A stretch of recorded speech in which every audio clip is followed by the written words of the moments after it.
Just got back from watching Baz Luhrmann's Elvis, and this is the full life story of Elvis Presley, going back to his roots as a kid, being entertained and blown away by gospel music and rhythm and blues, and finding the spirit of music within himself and then reinterpreting that for his own sense of style and his own music that he puts out into the world.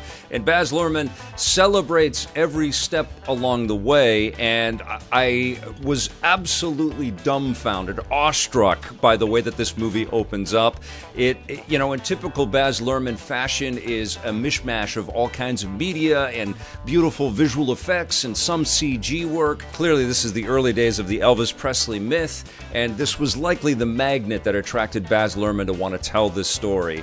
And then what happens over the course of this 2-hour and 50-minute film, so yes, it's a little bit long, is of course the, thunderous, explosive beginnings of Elvis Presley's launch into musical history and onto the world stage starts to peter out as we get into the Las Vegas residency and we start to dig into the seedier details of his ambition and his pride and his vanity and his love-hate relationship with Colonel Tom Parker, who is played by Tom Hanks, who is wonderful in this movie. He has a little bit of a Carney Oric Goldfinger kind of vibe about him. He's a portly dude, a little bit sweaty, flush with ambition, and sees the ultimate gateway to fame and fortune in Elvis Presley. And in the early sort of moments of Elvis being introduced on stage, we see women fainting and screaming and freaking out as Elvis Presley is doing all of his gyrations and pelvic thrusts and stuff. They called him Elvis the Pelvis back then.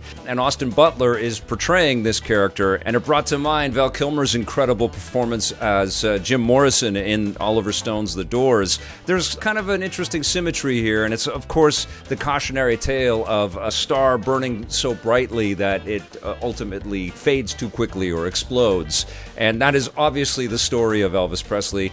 You also feel the tremendous weight of responsibility that this person who becomes an industry kind of has to tackle and deal with. He has a massive entourage. They call them the Memphis Mafia, so he's got all kinds of people around him, and you can kind of feel like the responsibility to create this illusion, this image, and the cash that must have just been flowing out from the Elvis Presley Enterprises, camp to try to feed all of these people. And you can see them. There's a lot of vipers and a lot of people and around Elvis that seem to be taking from the pie, And meanwhile, Elvis Presley is this performer who, as we know and as we see in this movie, has to eventually lean on some drugs to kind of keep him in motion and keep him propped up. And he has ambitions. He wants to go to Hollywood, and we get this really fantastic montage sequence of Austin Butler in Elvis Presley movies through the 60s.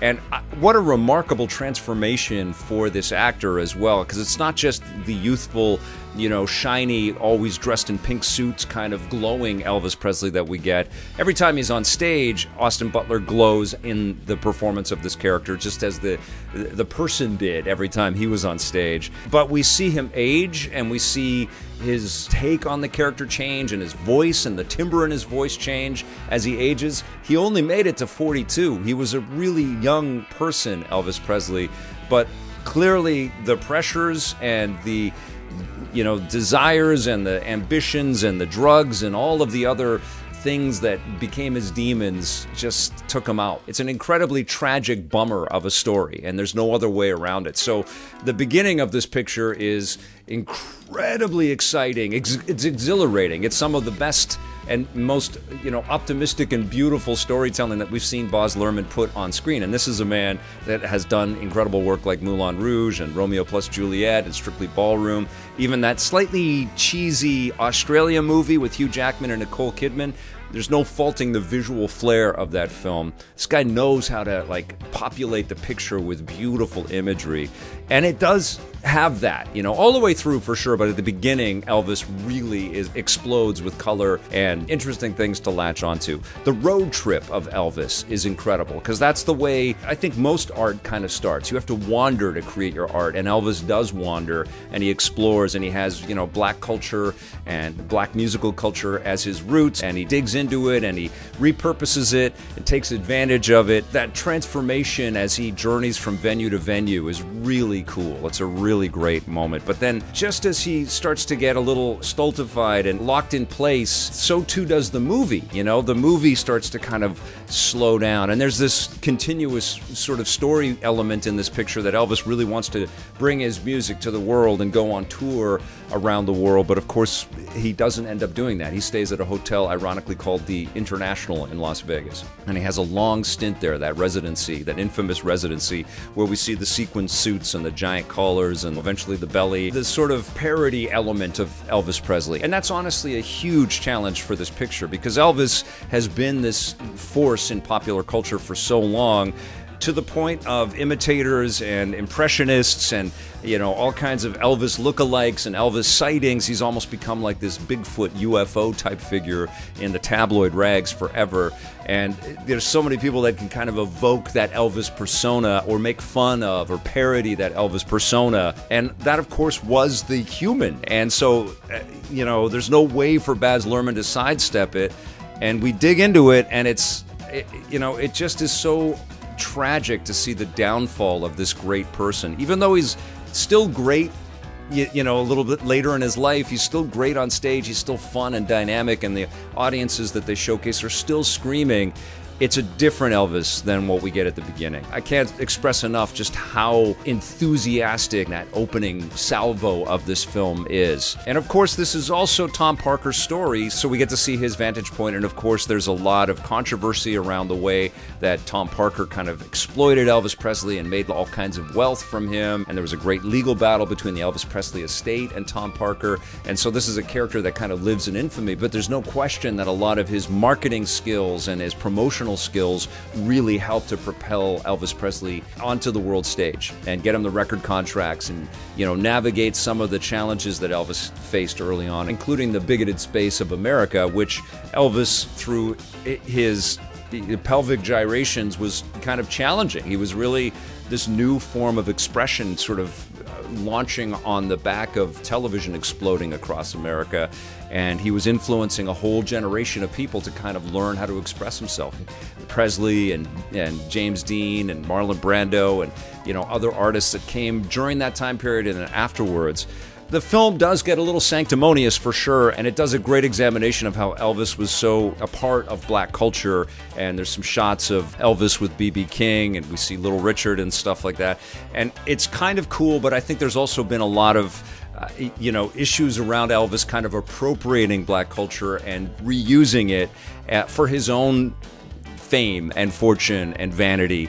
And I thought it was a little kind of preachy and sanctimonious, and also the idea of Elvis, you know, trying to become a social messenger, as we see Martin Luther King Jr. and Robert Kennedy assassinated on television screens. I mean, this was a public figure for sure, Elvis Presley, but he wasn't really renowned for being a social arbiter or somebody that went out there and kind of brought and healed the world and brought everybody together. He wasn't really like a speech maker of the caliber of the Kennedys or of Martin Luther King or of the other kind of social dilemmas that America and the world were facing during the 60s and into the 70s. And that's where a lot of other artists kind of took the stage and became a lot more prominent and were a big part of the protest scenes. And Elvis really wasn't that. He wasn't that. And I think the movie tries to squish that in there a little bit to show that he's a person of conscience. And he was, but his career didn't reflect that too much. This movie is a musical celebration. I really felt like Baz Luhrmann, and I tweeted this, he kind of doesn't just make movies. He makes these rewatchable musical amusement park rides. My wife and I have watched Moulin Rouge countless times over the years, and we've slowly introduced this to my daughter. The Romeo plus Juliet film was incredible. The Great Gatsby and Strictly Ballroom. I mean, the guy makes these movies that you want to, they're touchstones. You want to go back to them. And I think Elvis is that film. But an interesting thing happened as I was talking to my kid about going to see this movie. I actually showed her, she's 10, I showed her a clip of Elvis's first television appearance on YouTube, and she just didn't care. She just thought it was, you know, outdated and boring and not her thing at all. So I don't know if this movie is going to be for everybody. I don't know if we've had enough distance from Elvis to kind of celebrate him in a way that's going to feel fresh and vital. Even though the filmmaking absolutely is, the story of Elvis is so ingrained in our popular culture, and especially Americana, that I don't know how much this movie is going to resonate with an audience out there of a certain age or below a certain age. I just don't know. I don't know if we needed more time away from Elvis's permanence, or maybe we're too far away from it. All I can tell you is that this is a hell of a movie, and it's one that I can't wait to watch again. It's one that I can't wait to kind of dissect and talk about with friends and family. And Baz Luhrmann, he remains one of my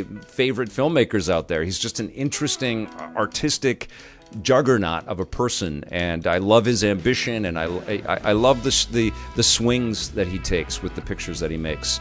And Elvis is up there. It's not, I don't know if it's my favorite film. I don't know if it supplants Moulin Rouge or some of his best work, but it's pretty damn fun. I'm going to give Elvis an 8.5 out of 10.